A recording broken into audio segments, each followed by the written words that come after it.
Good morning, everybody.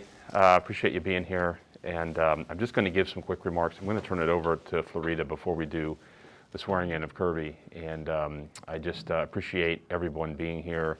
Talked to Florida a little bit this morning. She's just so familiar with the program and everyone involved in it, and can kind of talk about the details and nuances of it. I just wanted to speak briefly and thank everybody who's here. Thank you so much for being willing to take this on and for being here this morning. And your colleagues who do the same around the county. It's a great nod for this county that we can have this program, as large of a county as we is, to have it in all the districts.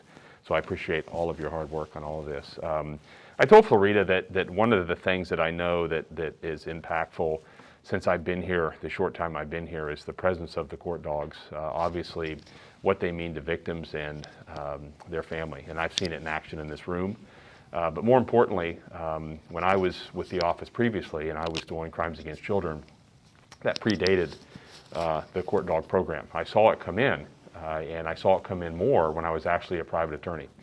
And the interesting thing was this, is that clearly it is a phenomenal component, and there are times in which I wish we would have been able to have it on cases that Florida and I worked together back in Rancho a long time ago.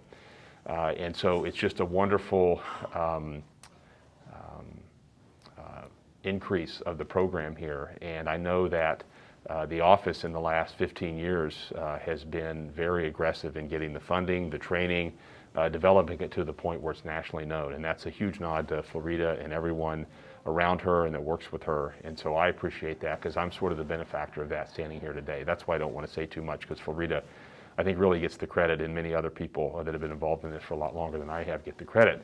One of the things I did want to point out, and to give you kind of a personal touch of what I would see, is when I was in private practice and I represented individuals where I had to cross-examine somebody, and the DA's office utilized the court dogs like Kirby and like Lupe. The difference in the feel in that room, even with my client, was significant in terms of the impact that crime has on people. And we oftentimes right now forget what that is. And even we, I think, sometimes take it for granted.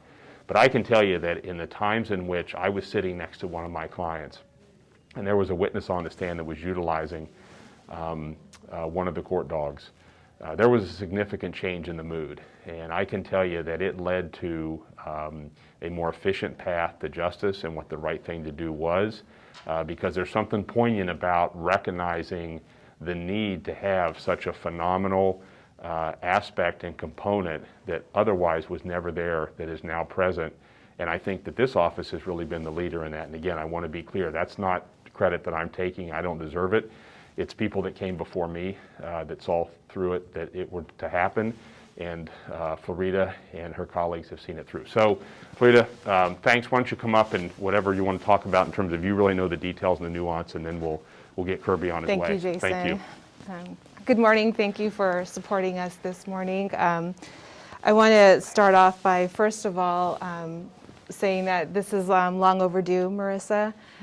We had welcomed Kirby to the office last year in January, and unfortunately it was prior to the onset of the pandemic. So unfortunately, Kirby was not able to utilize his skills in getting into the courtroom. But I do know that Marissa worked very hard with the support of our additional handlers, Jessica Scioli, who's the handler for Dozer, and Miriam Torres, who's the handler for Lupe, who helped Marissa keep those skills up. It's not an easy task to keep the skills up when you don't have the opportunity to get into the courtroom to start utilizing the skills that Kirby has learned, and also for Marissa. It was a long process. There is a lot that goes into handling the canines. They make it look so easy, but it really is a lot of work. These advocates, they have the dogs 24/7. They have to keep up those skills.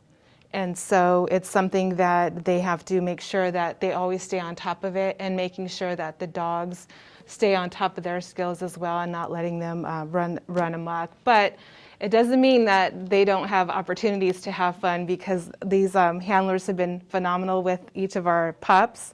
they do take them out and they get to go to the beach, to the park, and spend time with other canines as well. So Marissa, I just want you to know how appreciative I am of you and your willingness to take on such a huge responsibility.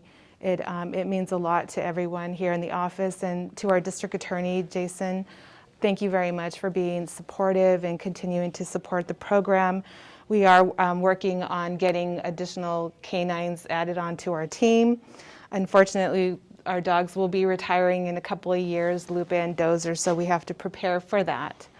So we're in the works in that process, but I just want to make sure you know how grateful I am, and I don't forget how much time and effort that you put into this, and I know your heart is in it. I've been fortunate enough to spend time with you when we went to New Mexico to get matched up with the dogs, and saw that you were truly committed. And the beautiful thing was watching Kirby actually pick Marissa to be his handler.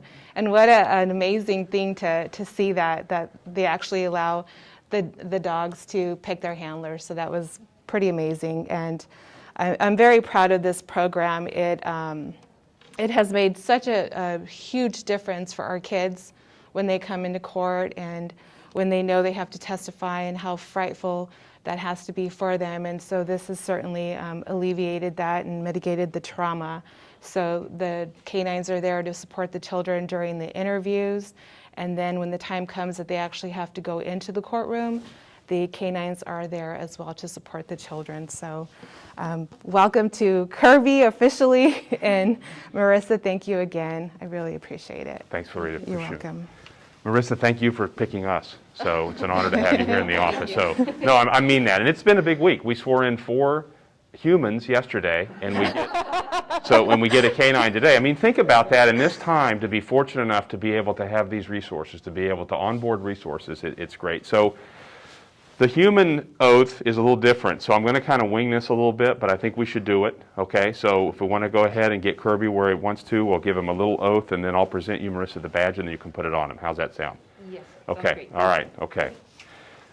All right, Kirby. Kirby, do you solemnly swear that you will support and defend the Constitution of California and the Constitution of the United States? More importantly, do you solemnly swear that you will support the humanity and the integrity of every victim and witness that you have the pleasure of being able to support?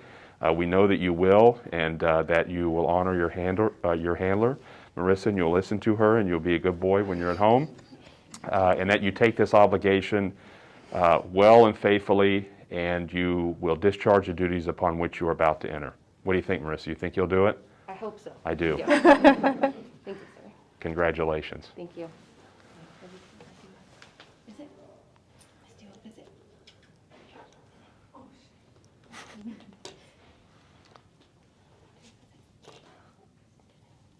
Good boy. Very nice. Good work. Congratulations.